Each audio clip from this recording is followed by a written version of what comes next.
hapon po sa inyong lahat ng mga followers ko. Okay, this is my new challenge today. Pero bago ko po sabihin yung aking new challenge, gusto ko muna kong pasalamatan yung mga kaibigan ko at yung ibang mga mayayaman na nag-message sa akin na sila din daw ay sumagot sa aking mga challenge. Mabuhay po kayong lahat, ha? Pero ito po, naisip ko lang, kung gaano po bang katagal ang itatagal nitong epidemya natin sa bansa. At doon po sa mga mayayaman, makakasurvive po kami. Doon sa mahihirap, may mga mayayamang tutulong para makasurvive din. Ang tinatanong ko po dito is yung mga ordinaryong empleyado. Yung mga ordinaryong empleyado na nagtatrabaho hindi ho sa malaking kumpanya, kundi yung mga katamtamang business lang, katulad ng mga salon, botika, yung mga barbershop, yung mga operator ng jeep, operator ng taxi. Sila po ba ay may sweldo? Gawa ko nung sinabi ng gobyerno na magbigay ng 13-month pay. Pero parang hindi po yata kakasya yung 13-month pay, pati na rin yung ayuda ng gobyerno kung sakali pong magtuloy-tuloy itong enhanced community quarantine.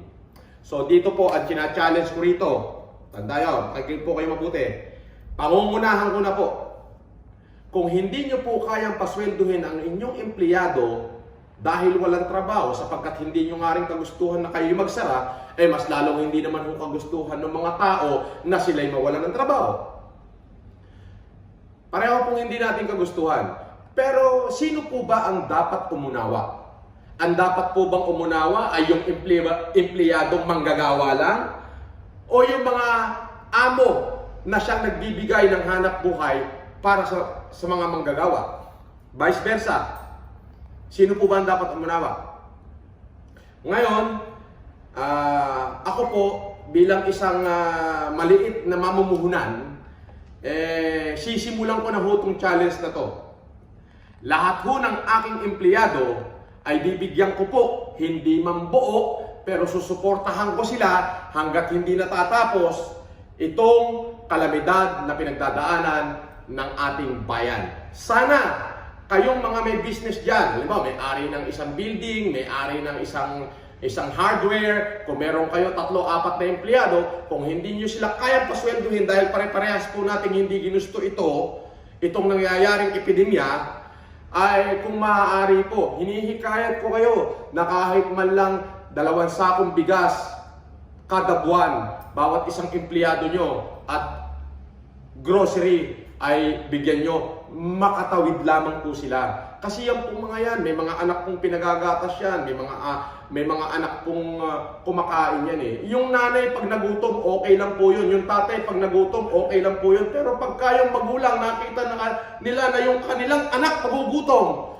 magnanakaw ho yan. Baka ho pumatay pa yan. Huwag ho kayo magpakita, baka kayo nakainin yan. Yun ho ay hindi ho biro. Kumbaga, alam po natin na mga kababayan na hindi ho biro itong nangyayari sa atin eh. Ako na nga ho eh.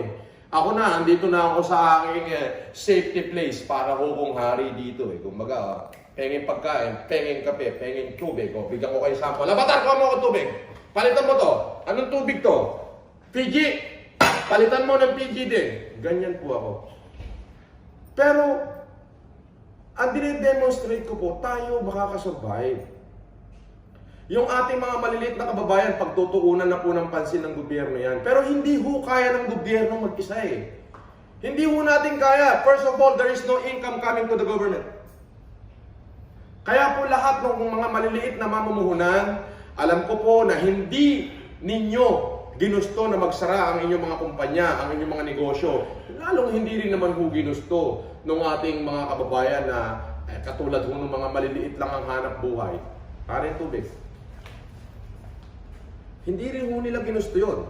So ito po, china-challenge ko, i-update ko po kayo mamaya. Kaya po, kung sino man po ang sasagot sa challenge ko, pasasalamatan ko po kayo at kung sakali pong lahat ay bumalik na sa normal, magpadala po kayo ng sulat sa akin, pwede ho ako makipag-business sa inyo para iahon ang kumpanya ninyo. Pero sa ngayon, ang tanging hiling ko po doon sa mga mamumuhunan na kung hindi nyo man po kayang ibigay yung sweldo nila habang walang hanap buhay, sana po alalayan nyo yung inyong mga empleyado na makasurvive. Kasi kapag ka natapos po ito, hindi sila nakasurvive, wala na rin kayong trabaho, wala na rin magtatrabaho sa inyo.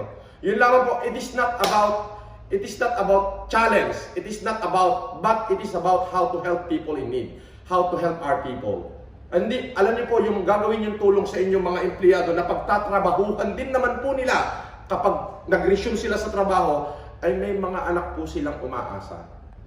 The moment na hindi ho tayo tumutulong at the moment na nananahimik tayo, hindi lang ho yung COVID-19 ang problema natin. Malaking problema natin yung logistic, yung buhay ng tao sapagkat hindi po sila mamamatay sa sakit, sa gutom o baka mabaril sila dahil magnanakaw sila para pakainin lang yung kanilang pamilya. Abangan niyo po yung susunod kong challenge. Mabuhay po kayong lahat at magandang araw po. Salamat.